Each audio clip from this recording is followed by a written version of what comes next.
هاي الحزوقة يلي بتصيب الجميع بتصير بسبب تشنج عضلي بالحجاب الحاجز أو ديافراغم بسبب استنشاق كبير للهواء وبيؤدي لإغلاق مجرى التنفس.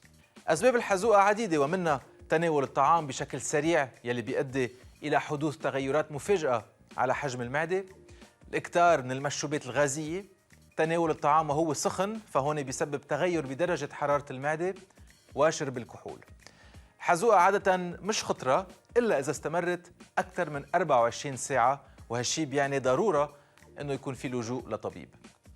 مين قال إنه التخلص من الحزوقة ممكن من خلال شرب كميات كبيرة من المي بشكل متواصل، تنفس بكيس ورقي بشكل متكرر، أو وضع ملعقة عسل تحت اللسان؟ أنا قال. بشوفكم بكرة.